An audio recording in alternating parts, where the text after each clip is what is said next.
Bonjour tout le monde, bon matin, salut, bienvenue dans ma cuisine, c'est l'heure de notre live du mardi avec une nouvelle recette aujourd'hui. On prépare un pain figues et noix, on se met tranquillement en route vers le temps des fêtes, un pain qui sera délicieux avec votre foie gras ou avec votre plateau de fromage. Alors rentrez, installez-vous, connectez-vous tranquillement, vous savez que vous avez moyen de m'envoyer des petits messages en direct au fur et à mesure de la recette. Ok, salut Hélène, bonjour, bon matin, bonjour Laurence, bonjour tout le monde. Alors, donc aujourd'hui, on se lance dans la boulangerie. La boulangerie, c'est toujours un sujet qui vous fait peur, alors que ça ne devrait pas, parce que c'est excessivement simple quand on a les 2-3 petites astuces qui vont bien. Donc aujourd'hui, on a déjà fait quelques pains sur le groupe, mais aujourd'hui, on va préparer un pain, comme je vous disais, pour se mettre en route pour Noël, un pain figues et noix, et on verra qu'on peut y ajouter différentes variantes au fur et à mesure. Alors, on est parti tout de suite. La première chose, quand on fait une pâte levée, quelle qu'elle soit, ça va nous prendre du liquide. Donc là, dans le cadre du pain, ça va être de l'eau. Par exemple, tu fais une brioche, ce sera souvent du lait, mettons. Donc là, ça va être de l'eau. Donc on va commencer par peser 300 g d'eau.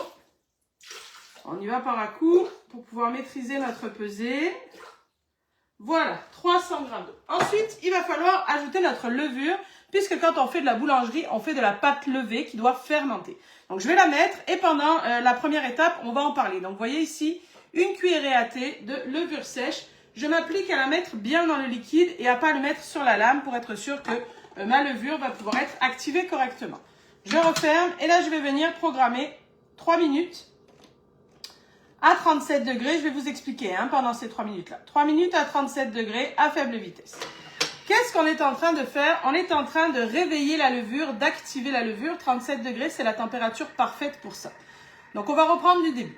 Faire de la boulangerie, donc tu sais, il y a une différence entre la poudre à pâte ou levure chimique et la levure de boulanger. C'est deux choses qui vont faire gonfler tes affaires, mais la levure chimique ou la poudre à pâte, c'est plus pour un gâteau, alors que la levure de boulanger, qu'elle soit sèche ou fraîche, ça va vraiment fermenter, créer un dégagement gazeux qui va faire lever ta pâte.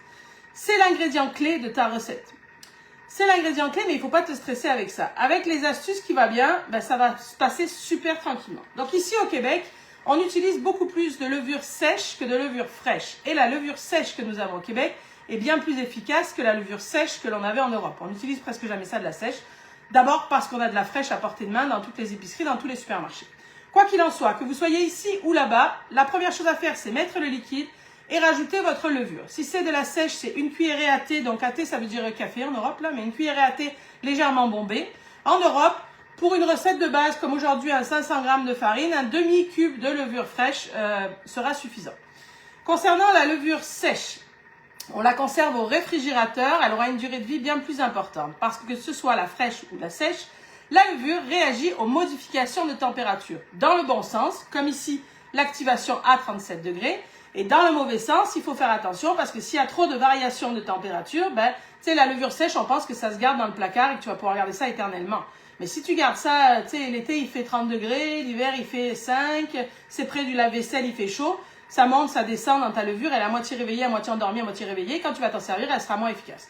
Donc, tu l'achètes au garde-manger sec, enfin, au rayon sec à l'épicerie, mais tu la ranges au réfrigérateur pour être sûr qu'elle ait une durée de vie éternelle. On peut même, quand on achète des grosses quantités, mettre ça au congélateur, puis on met ça dans des pots, puis on sort les pots au fur et à mesure et on met ça dans le frigo. Concernant la fraîche, attention. La fraîche aussi, elle aime pas ça, les modifications de température. Si tu achètes ton cube de levure fraîche au supermarché en été quand il fait 35 dehors, puis tu mets ça dans ton chariot d'épicerie, tu fais ton épicerie avec ta levure fraîche, puis tu sors, déjà il y a le transfert entre l'épicerie, la voiture, il fait 30, je m'arrête à l'école ramasser les enfants, puis je me retourne, quand j'arrive je sors mon épicerie, je vais faire mon pain mais je laisse mon cube de levure fraîche sur le comptoir, c'est possible que ta levure fraîche elle ait eu vraiment très chaud, parce que si on la réveille ici à 37 degrés, c'est que c'est la température idéale. Quand avant tu faisais, mettons ton pain un peu au feeling, là, tu sais, c'était souvent marqué réactive ta levure, il faut qu'elle soit avec de l'eau tiède. Ça veut comme rien dire, de l'eau tiède. Donc là, tu étais là avec ton doigt, avec ton coude sous ton robinet pour que ça soit de l'eau tiède. Mais c'est pour ça aussi que tes pains, parfois ils fonctionnaient, parfois ils fonctionnaient pas. Parce que si c'est pas assez réveillé à la bonne température, la levure développe moins. Et si c'est trop chaud, elle est morte avant même de commencer la recette.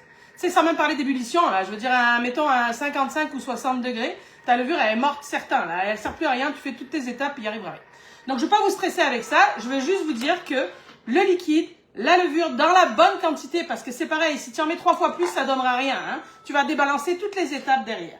Donc, pour 500 g de farine, une cuillerée à thé de levure sèche à l'intérieur du bol, ou un demi-bloc, donc ça fait à peu près 20 g de levure fraîche également, directement, activé pendant environ 3 minutes à 37 degrés.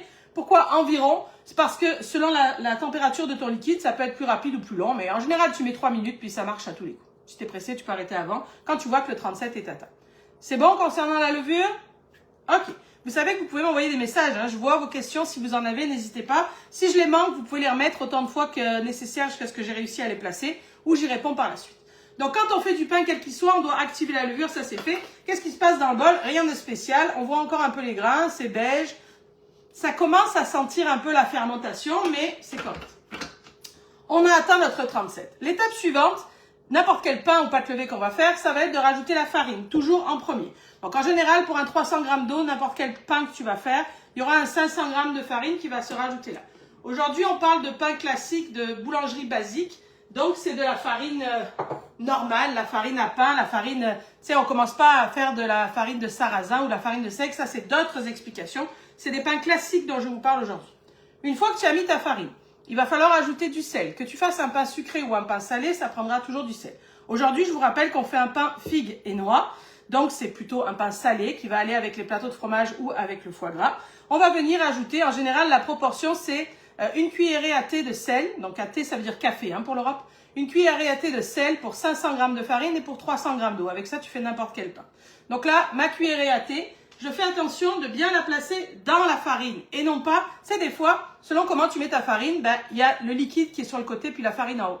On ne veut pas mettre le sel dans le liquide parce que le sel et la levure, qu'elles soient fraîches ou sèches, si elles sont en contact direct, le sel va tuer ta levure. Donc ça c'est pareil, tout ce que tu fais derrière, ça sert à rien. Il y a des gens, ils mettent le liquide, la levure et le sel parce qu'ils se disent ça va le dissoudre, ça sera encore mieux. Erreur, tout ce qu'ils font derrière, ça sert à rien, ils ont tué la levure. Donc c'est pourquoi je fais attention de bien mettre la levure, mon sel dans ma farine et non pas en contact avec le liquide pour être sûr qu'il n'y ait pas de problème. Maintenant aujourd'hui on personnalise notre pain. On a dit qu'on faisait un pain figues et noix. Donc je vais venir ajouter un petit, c'est facultatif, mais je vais venir ajouter un 20 g d'huile de noix de Grenoble ici pour parfumer mon pain encore plus à la noix, mais si tu n'en as pas, c'est pas grave. Maintenant on demande est-ce qu'il y a un truc pour savoir si la levure est toujours bonne. Il y avait quelque chose pour voir si ça mousse, mais c'est pas super efficace. Vous parlez de fraîche ou de sèche? Parce que la fraîche, c'est facile. Hein. La fraîche, elle est censée avoir cette couleur-là, mettons, comme une espèce de crème. À partir du moment où ça vire, tu sais, comme mon comptoir, là, que ça vire un peu plus beige, foncé, elle commence à être en mode proche du décès. Puis au plus elle va devenir foncée, au plus elle est morte. Donc ça, c'est pareil. Si vous achetez de la fraîche, vous pouvez la congeler en morceaux portionnés. Mais c'est très important d'attraper votre morceau congelé direct du congélateur et de le mettre dans le liquide. Ne la laissez pas décongeler avant de vous en servir. Elle aime pas ça, les modifications de température. Donc là, elle va faire un espèce de dégueu sur ton comptoir et ça ne marchera pas. Ok, donc on a mis le sel. Ici, je vous l'ai dit, on rajoute un 20 g d'huile de noix de Grenoble ou noix pour venir rehausser le goût du pain, mais ça reste facultatif. Et on referme. Et là, on s'en va pour pétrir environ 2 à 3 minutes. Je vais lancer ça, puis on va discuter pendant ce temps-là. Quand on pétrit, on ne met pas le gobelet. Ben, tu sais, moi, je vous donne mon avis. Après, vous faites ce que vous voulez, là, mais je trouve que ça a du sens. Tu mets pas le gobelet, parce qu'en fait, ce que tu es en train de faire, c'est pétrir comme avant sur les comptoirs, comme ça. Puis le fait de pétrir, c'est quoi l'objectif? C'est incorporer de l'air dans ta pâte et réveiller ta farine. Mais si tu fais ça, ben, il n'y a pas d'air à incorporer, puisque c'est juste l'air qu'il y a dans le bol. Donc là, pendant tout le temps de ton pétrissage, tu retires le gobelet pour que l'air puisse s'incorporer correctement. De plus, ce qui peut arriver et qui est un peu moins agréable, c'est que tu sais, là, mon bol, il est tiède parce que évidemment, j'ai activé à 37 degrés ma levure tantôt, plus l'action de pétrir qui dégage un peu de chaleur. Si tu mets ton gobelet, tu vois rien qu'en mettant mes doigts, là, je sens de l'humidité. Si tu mets ton gobelet, ça va créer de l'humidité à l'intérieur du bol. Ça ne fera pas rater la recette, il n'y a aucun problème. Ton pain va réussir pareil, même si tu as laissé le gobelet. Par contre, quand tu vas sortir ta pâte, tu vas la trouver un peu plus collante. Parce que plus d'humidité. Donc quand on n'a pas l'habitude de faire du pain trop souvent, ben c'est sûr que quand la pâte est trop collante, on trouve ça un peu plus désagréable à travailler. Ça fonctionne, c'est juste pour que ce soit plus simple. Ok, donc là on a vu les astuces pour les pains de base. Quand on veut rajouter des ingrédients dans son pain, ça peut être des pépites de chocolat avec des noisettes, ça peut être des raisins, ce que tu as envie d'ajouter dans tes pains ou tes brioches, peu importe. tu les rajoutes pas dès le départ parce que pendant les 3 minutes de pétrissage, ça tourne dans un sens et dans l'autre, tes ingrédients seraient trop hachés. Ce qui aurait comme répercussion deux choses. Ben, souvent, les ingrédients disparaissent, donc on les voit plus vraiment. Ça parfume le pain, mais on les voit plus. Mais à force d'être hachés, les morceaux comme des noix, par exemple, qui finissent comme en farine, en poudre trop fin, et du coup, ça débalance la texture de ta farine qui, elle, a besoin d'être 100% farine, 100% gluten pour un beau développement et des belles bulles. Je ne veux pas vous stresser quand je vous dis tout ça, je vous donne des petits cues, des petites astuces pour que, ah ouais, ok, c'est pour ça, peut-être que si je le mettais après, bon. Donc, quand tu veux rajouter des ingrédients, c'est préférable de faire ton pétrissage indiqué dans ta recette, 2 à 3 minutes, peu importe. Puis ensuite, rajouter tes ingrédients et pétrir quelques secondes, entre 15 à 30 secondes. Vous allez voir que les ingrédients ne seront pas complètement incorporés à ma pâte, mais c'est pas grave. Parce que de toute façon, après, je vais mettre à pousser et une fois que j'aurai mis à pousser, je vais venir dégazer et donc éventuellement incorporer les ingrédients qui n'étaient pas incorporés dans ma pâte. Ça va? Au niveau des quantités, on s'emballe pas. Hein. Là, vous voyez, on a 100 g de figues, 50 g de noix. C'est toujours pareil. Si tu mets trop de garniture à l'intérieur de ton pain, ça va être trop lourd pour lui de soulever tout ça et de pousser. La levure, elle sera pas assez costaud et tu auras un pain qui sera plus dense. Donc, on reste à peu près dans ces portions-là, dans ces quantités-là. Le pain d'aujourd'hui, je vous l'ai dit, j'ai choisi figues et noix parce que c'est le temps des fêtes. Et donc, les figues et les noix, ça va bien aller, notamment en Europe, avec le foie gras, la compotée d'oignons, ces choses-là. Et éventuellement, la confiture de figues. Hein. Foie gras, confiture de figues, ça marche super bien. Ici, au Québec, le foie gras n'est pas populaire, mais ça ira bien avec vos plateaux de fromage. Après, c'est un pain que tu peux manger aussi au petit-déj, qui est super bon parce que les dattes et les noix, entre les fibres, entre toutes les bonnes choses qu'il y a là-dedans, ça ne peut pas faire de mal. Ok, donc là on est à 3 minutes de pétrissage, je vais vous montrer de quoi ça a l'air. Ça aussi, hein, parfois vous pétrissez bien trop longtemps, ça n'a pas d'intérêt. Hein. C'est sûr que si vous adaptez une recette de votre grand-mère qui pétrissait 25 minutes, ouais, mais elle pétrissait avec ses bras, hein, donc elle était évidemment moins efficace. C'est pour ça qu'elle y avait 25 minutes. Mais lui, ça sert à rien de laisser tourner 25 minutes. Hein. 5 minutes, c'est un gros max hein, pour du pétrissage, ça sert vraiment à rien de faire plus.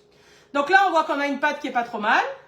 Et là, on va venir donc incorporer nos ingrédients. Donc là, mes 100 g de figues que j'ai enlevé le kiki là, de la figue sèche, puis j'ai coupé en tranches, en morceaux comme ça.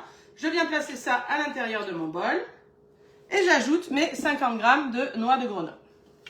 Puis, on va tout simplement venir repétrir entre 15 à 30 secondes. Cette fois-ci, je mets le gobelet pour les 15 secondes qui restent parce que parfois ça projette. D'accord ? Donc là, je surveille. On pétrit ensemble quelques secondes. Je voulais vous dire quelque chose que j'ai échappé. Est-ce que ça va pour vous? Est-ce qu'il y a des questions? Ça vous intéresse? C'est bon? Donc là, on entend les noix qui travaillent au fond du bol. Je n'avais pas remis mon compteur à 0, mais je pense qu'on doit être à quelque chose comme 15-20 secondes. On va voir de quoi ça a l'air. Donc, si on récapitule, faire n'importe quelle pâte levée. Quand je dis pâte levée, vous le savez, brioche, pizza, pain, c'est toujours la même histoire. Ton liquide, ta levure, activée à 37 degrés, ta farine d'abord, ton sel sur le dessus en dernier, pétrir environ 3 minutes sans gobelet, rajouter tes éventuels ingrédients quelques secondes. C'est toujours la même histoire, il n'y a pas à chercher, tu fais ce que tu veux avec ça, c'est toujours pareil. On a plusieurs recettes sur le site, notamment la recette pain à déjeuner que vous aimez bien, dans laquelle au lieu de mettre de l'eau, j'ai mis du jus d'orange. Ça marche pareil, puis ça fait un pain, tu sais c'est du liquide qu'on veut, c'est de l'humidité. Ok, par contre, si tu commences avec du lait, évidemment, quand tu vas avec du lait, tu vas avec quelque chose de plus moelleux, donc plus brioche. Souvent, les brioches, c'est lait et beurre, donc plus gras, brioche. Le pain qui croustille, qui craque, c'est juste de l'eau. Quand tu commences à avoir moitié eau, moitié lait, par exemple, ben, ça va être un pain brioché. Ça veut dire que c'est entre croustillant, c'est entre les deux. Souvent, les gens du Québec, ici, ils aiment un peu moins les pains croustillants, ils aiment mieux les pains souples, c'est plus la tradition. Ben, je leur dis de changer les recettes. La moitié de l'eau qui est demandée dans les recettes de pain qu'ils ont envie de faire, de la remplacer par le même poids en lait, moitié-moitié, et du coup, ça fait correct. Ici, il y a Jo qui nous demande, est-ce qu'on peut incorporer des oignons rissolés? Oui, il faudra les rissoler d'avance, il faudra attendre qu'ils soient froids pour pas qu'il y ait de modification de température. Il faudra rester raisonnable parce que, évidemment, ça va apporter de l'humidité dans ta pâte. Donc, s'il y a trop d'oignons rissolés, ça risque d'être un peu plus difficile à travailler. Dans ce temps-là, on pourrait utiliser les oignons... vous savez qu'ils mettent dans les soupes asiatiques les oignons frits là qu'on peut acheter là, les tranches d'oignons frits là, vous voyez un peu là? Pas trop comment ça s'appelle. On met ça dans les hot dogs aussi des fois ici. Ben, ça pourrait être intéressant parce que ça aurait le goût d'oignon. J'ai pas dit les secs, hein, les frits un peu. Ça aurait le goût d'oignon mais ça modifierait pas la texture. Ok, donc là vous voyez la pâte comme ceci. On voit qu'on a les figues qui sont pas vraiment encore incorporées mais c'est pas grave. Et donc si on reprend notre process toujours pareil pour tous les pains, Quand on a fait ça, c'est le temps de défaire ta pâte dans un bol et de venir mettre à pousser. Ta levure, tu l'as réveillée en début de recette. Là, tu as activé le gluten dans ta farine en pétrissant, tu as rassemblé tous tes ingrédients ensemble. Maintenant, ce qui reste à faire, c'est laisser le temps à la levure de faire son travail. Donc, en général, un pain, c'est 1 heure, 1 heure et demie de pousse, soit dans le micro-ondes, c'est ce que je fais moi, parce que c'est hermétique et à l'abri, tu sais, là, comme c'est tiède, ça va rester dans sa propre moiteur. Soit tu peux éventuellement mettre un papier film. Si tu mets un papier film, tu comprends que ça peut pas être dans mon bol. Parce que là, il faut être un grand bol pour laisser la place de développer. Parce que là, si je mets un film sur le dessus, ça va empêcher ma pâte de gonfler. Ça va? Ou sinon, un linge humide, mais pareil, il faudrait un bol plus grand. Donc là, vous voyez la pâte. Évidemment, j'en ai fait une d'avance. On s'en va voir. Donc, que j'ai mis à pousser il y a 1h20 environ. Donc là, vous entendez mon micro-ondes. Là, je fais le changement. Hop. Et hop. Et là, vous voyez, pas d'arnaque. C'est le même bol, c'est la même pâte, c'est tout. Je vois des questions. Ok, là, il y a des techniques farine. On peut toujours perfectionner. Moi, j'essaie de vous proposer quelque chose de simple. Ok, là, donc, exactement la même pâte qui a poussé environ 1h20. On voit qu'elle a bien développé. Donc là, dans mon bol, vous avez vu que j'avais mis ni huile, ni farine, ni rien du tout. La première chose à faire, c'est de venir dégazer. Je sais, c'est bizarre. Tu t'es cassé les pieds à le faire lever. Puis maintenant, tu vas l'écraser. Mais c'est ça. Donc là, c'est ça qu'il faut parce qu'après, il va y avoir une deuxième pousse qui va le faire regonfler. Donc, c'est important de bien dégazer ta pâte au complet. Ensuite, ce que tu fais, c'est que tu peux venir faire comme ça le tour, tu vois, de ton moule pour décoller ta pâte. Et en même temps, parce que mes ingrédients qui sont mal incorporés, ils sont en dessous. Donc, en faisant ça, en même temps, je vais créer une pâte, une boule qui va enfermer les ingrédients qui, éventuellement, n'étaient pas pris dans la pâte. Tu comprends? C'est vraiment ce geste-là. Tu tournes autour de ton bol. Rendu là, tu vois, je fais ça. J'attrape mes ingrédients et je vais vous montrer en arrière, vous les apercevez. Mais le fait d'avoir fait ça, je me retrouve avec mes ingrédients pris à l'intérieur. Éventuellement, je peux juste venir resserrer. Ça va? Donc, une fois que tu as sorti ta pâte, tu vas juste venir, tu vois, étirer un peu comme ça pour faire un premier pâton. Quand on fait des pains avec des amis à l'intérieur, donc des amis, ça peut être comme ici les figues, les noix, de toute façon, on essaye toujours de ne pas en avoir en surface, de les avoir plus dedans. Parce que tu vois, lui, par exemple, qui est juste posé, c'est pas grave s'il reste, mais par définition, il va brûler. Hein. À 450, il va devenir noir, ce qui n'est pas très grave. Mais c'est pour ça que c'est mieux d'avoir tes ingrédients à l'intérieur. Donc là, ceux qui sont sur le dehors, je les récupère, je vais les glisser dedans. Donc le premier tout, tu pourrais rester comme ça, d'accord? Mais il y a une autre astuce, c'est que quand on fait du pain, au plus on travaille la pâte, au plus on développe et on crée une mie aérée. Donc là, j'ai commencé à faire ça. Je vais légèrement écraser, puis je vais faire juste un quart de tour avec mon espèce de pâton, ce qui va me permettre de rajouter mes amis qui s'étaient perdus.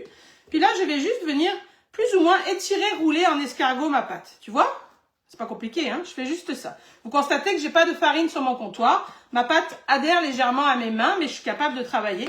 Donc, c'est pas la peine d'en rajouter et d'en rajouter encore et encore parce que tu auras plus de mal à faire ce que je viens de faire si tu as de la farine parce que ton rouleau ne tiendra pas. Donc, une fois que j'ai fait ça, tu vois, j'ai comme une espèce d'escargot qui va avoir pour intérêt de mélanger bien mes ingrédients dans ma pâte et de travailler ma pâte pour la rendre encore plus développée. Maintenant, je peux pas laisser ça comme ça. Il faut que je vienne faire en sorte que ça ressemble quand même à un pain pour venir rentrer dans ma cocotte. Donc là, tu vois, je roule sur mon comptoir. Puis en même temps que je roule sur mon comptoir, j'étire, je fais ça, mais en même temps, je fais ça. D'accord? Doucement. Ce qui fait que ça va étirer légèrement mon pâton. Alors, c'est sûr que ça rétracte. C'est comme quand tu étales une pâte à pizza. Hein, c'est le gluten dans ta farine. Tu vas tranquillement parce que je sens, moi, qu'en surface, mes ingrédients sont dessous. Et je ne veux pas déchirer ma pâte. Donc là, on a déjà quelque chose de pas mal. Qu'est-ce que tu en penses? On voit qu'ici, c'est ma couture. Donc, je vais faire attention de bien placer comme ça dans ma cocotte pour pas que le pain s'ouvre là où je l'avais fermé. Est-ce que ça va jusqu'ici? Donc là, on a vu les premières étapes pour faire un pain de base. Maintenant, il faut le cuire. Le boulanger, lui, il cuit ça dans son four très très chaud. Puis, au bout d'un certain temps, à mi-cuisson ou 2/3 cuisson, le four du boulanger va jeter de la vapeur sur le pain. Et c'est ça qui va le rendre vraiment doré croustillant. Nous, on n'a pas ça. Donc, l'astuce, c'est qu'on peut venir faire notre pain à la cocotte pour n'importe quelle recette. Ça peut être juste le pain blanc, hein, tout ce que je vous ai montré depuis tout à l'heure. Tu mets pas les figues et les noix et tu as un pain blanc. Hein. Donc, on prend une cocotte et on va cuire notre pain dans la cocotte fermée. Donc, la première chose à faire, c'est de venir chemiser sa cocotte avec un morceau de papier parchemin ou papier sous le cheminée. Donc, je froisse mon papier, je viens le placer sous l'eau. Ça va permettre de pouvoir l'appliquer exactement comme je veux dans ma cocotte. C'est pas obligé. Il y en a qui mettent de l'huile, il y en a qui mettent de la farine. Perso, l'huile, moi, je trouve que ça donne un goût de friture au pain, enfin de friture, tu vois, de gras, à brûler. Et la farine, je trouve que des fois, ça fait comme des grumeaux en dessous de la pâte, là, des petites boulettes de farine, j'aime moins. Donc là, j'ai bien essoré, mon truc est devenu souple, j'enlève le maximum d'eau à l'intérieur, ce qui fait que je vais pouvoir installer mon papier exactement comme je le souhaite à l'intérieur de ma cocotte, tu vois, et il va tenir parfaitement bien. Ça va? Ensuite, j'essuie bien mes mains parce que là, elles sont mouillées, sinon mon pain va me rester collé. J'attrape mon pain, je viens le placer dans ma cocotte. Ce que je peux éventuellement faire, comme quand on avait fait les pains burgers ensemble, c'est que je vais juste avec la paume de la main, qui est encore un peu mouillée, je vais juste venir l'écraser un peu pour pas qu'il lève juste comme ça, pour qu'il s'étale un peu et qu'il gonfle d'une façon plus homogène et plus régulière. Voici. Donc, dans la vraie vie, parce que je ne peux pas faire 5 recettes de pain non plus, hein, vous avez vu, j'en ai un en arrière à vous montrer. Dans la vraie vie, là tout de suite, on referme son couvercle et on laisse pousser ça 30 minutes. Au bout de 30 minutes, on va venir faire la finition avant la cuisson, d'accord? Donc là, tant pis, je vais écraser ces 30 minutes-là, c'est pas grave, ça va marcher pareil, il sera juste un peu moins développé. Donc on imagine que ça a poussé 30 minutes fermé dans la cocotte. Est-ce que ça va?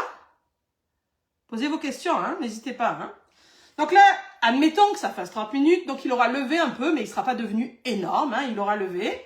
Donc là, ce qu'on fait, c'est qu'on peut faire l'arnaque du boulanger, on prend un peu de farine, puis on vient juste mettre un peu de farine dessus, ça c'est pour le visuel. Et l'autre chose à faire quand tu fais du pain, c'est très important, c'est le grigner. Le grigner, ça veut dire, tu sais, les entailles qu'il y a dans les baguettes. C'est pas forcément, c'est joli, mais c'est pas juste pour le visuel. Si tu laisses ton pain comme ça dans le four, ça va fonctionner. Mais quand il va pousser, au bout d'un moment, il va éclater quelque part parce qu'il a besoin d'avoir de la place. Il est pris dans sa coque qui a commencé à cuire, mais il a besoin, la levure continue à faire son travail, il a besoin de développer. Donc on grigne le pain pour lui indiquer l'endroit où il a le droit de pousser pour un visuel et un final plus joli. Donc quand on fait les baguettes, c'est des traits. Quand on fait un pain comme ça, je voulais vous montrer un autre façonnage. Grigner, c'est avec quoi? Ça peut être avec il faut une lame qui coupe très très bien. Donc ça peut être un couteau d'office éventuellement. Moi, vous le savez, là, il y a quelques temps, j'avais fait faire des grignettes. Donc les grignettes, ça va être avec une lame de rasoir. C'est ce qu'utilisent les boulangers. Donc là, moi, j'ai ma lame de rasoir au bout. Puis je vais venir faire, je sais pas si vous voyez par ici. Au lieu, je pourrais faire des traits là, mais ce que je veux, c'est qu'ils s'ouvrent sur le côté. Donc je vais faire mon trait, puis je vais pencher la cocotte pour vous montrer. Je vais faire comme une ouverture latérale sur mon pain, quand même assez épaisse, enfin creusée. Voyez-vous là l'ouverture sur le côté? Ce qui fait qu'il va ouvrir comme ça quand il va cuire. Good? Donc là, une fois qu'on a grigné le pain, tout de suite, on referme sa cocotte. Et là, le plus fou de l'histoire, c'est que je vais enfourner ma cocotte dans mon four froid. Il n'est pas préchauffé. Je vais dans la grille du milieu.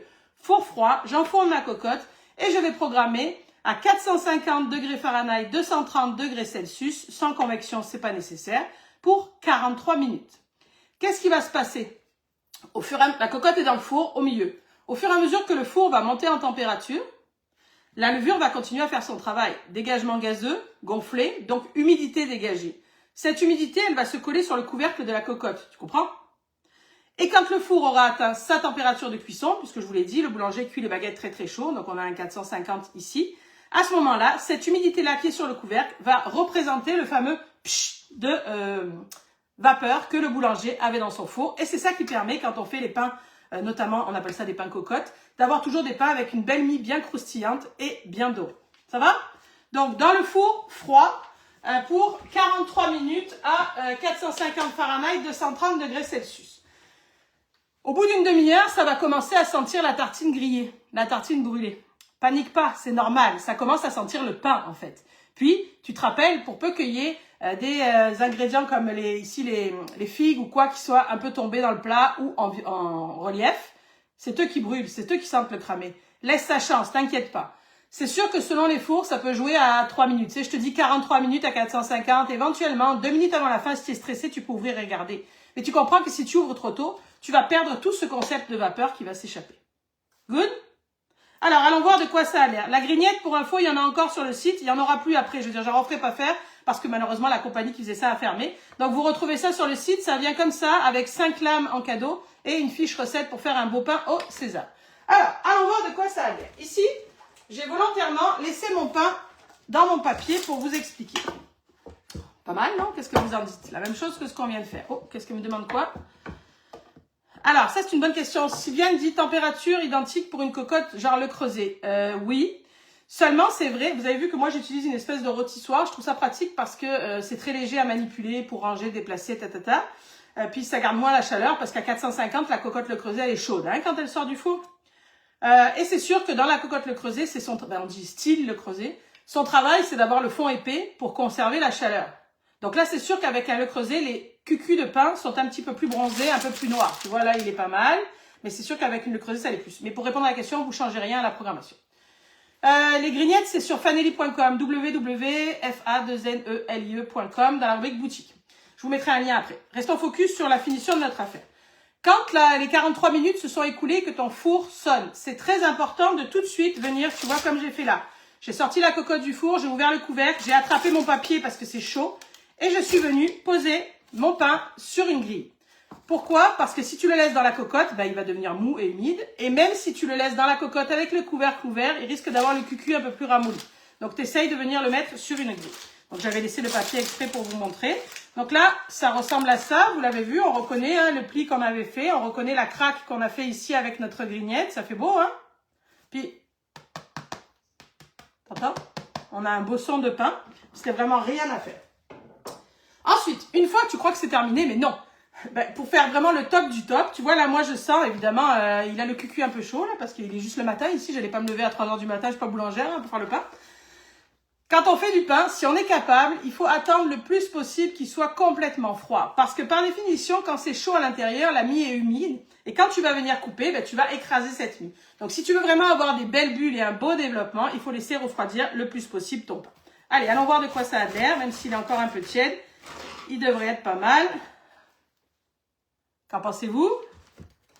On va s'en refaire une petite tranche. Un peu grosse, là. Je l'ai fait un peu épaisse pour faire vite, là. Mais regardez donc. Vous voyez? Moi, je le vois. Si j'approche, peut-être que vous allez voir qu'en coupant, j'ai écrasé parce que c'est encore chaud. Mais c'est quand même pas pire, non? Aimeriez-vous faire ça? Puis tu sais, t'es capable pour Noël de servir ton pain avec ton foie gras? Conservation. Par exemple, si tu veux pour Noël, tu peux le faire maintenant. Dès qu'il est comme là, à peu près tiède, froid, tu vas venir l'emballer et tu vas le mettre au congélateur. Oui, au congélateur. Le jour J, tu vas le sortir, le laisser refroidir. Puis avant de servir ton foie gras ou ton plateau de fromage, tu prends ton pain entier, qui aura dégelé, bien entendu, qui sera moins que ça, parce qu'évidemment, il était mis dans le congélateur, mais tu vas le mettre environ 5 minutes dans ton four à 400 Fahrenheit, 200 degrés Celsius. Et là, merci, bonsoir, c'est comme si tu venais de le faire et tout le monde va faire « Hey, t'as fait du pain? Waouh !» Voilà, donc ça, c'était les explications en boulangerie. Si vous avez d'autres questions, vous savez où me trouver. Vous avez plein de recettes de pain sur le site. Vous avez un cours boulangerie si vous voulez en savoir plus, où là, on fait un pain complet, on fait une brioche, on fait des baguettes, on fait toutes sortes de choses. Vous avez aussi le livret pain, brioche et viennoiserie qui est disponible, toujours sur fanelli.com, pour aller encore un peu plus loin. Qu'en pensez-vous? Jeudi, avec les VIP, on continue ça et on se lance dans quelque chose d'un peu plus au-dessus. On va préparer du pain au sarrasin, donc avec les astuces de je fais quoi si je veux faire du pain autre chose qu'avec de la farine classique. Donc, pain sarrasin, algues et citron pour aller avec le saumon et les huîtres. C'est jeudi en VIP. Justement, chaque mardi ici, je vous parle toujours des VIP. Vous savez que j'ai une page Facebook et un site internet avec des recettes pour tout le monde, comme vous. Vous y avez accès, celle-là, c'est des inédites. Une semaine, une aux 15 jours nouvelles à chaque fois. Depuis 3 ans, ça fait beaucoup de recettes accessibles. Mais il y a aussi la possibilité d'être membre du club VIP. Et le club VIP, c'est encore plus de recettes, encore plus de live, encore plus de particularités comme des rabais, comme des rendez-vous à Cormets et Vin avec Manon, comme des cafés jazettes.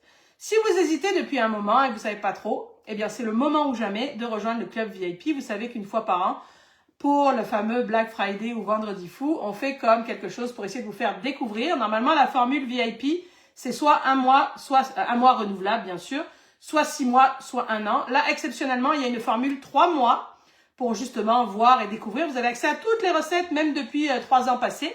Et en plus de ça, vous avez en cadeau, presque en fait, ça vous fait presque l'abonnement à 0. Là. Vous avez en cadeau un cours au choix.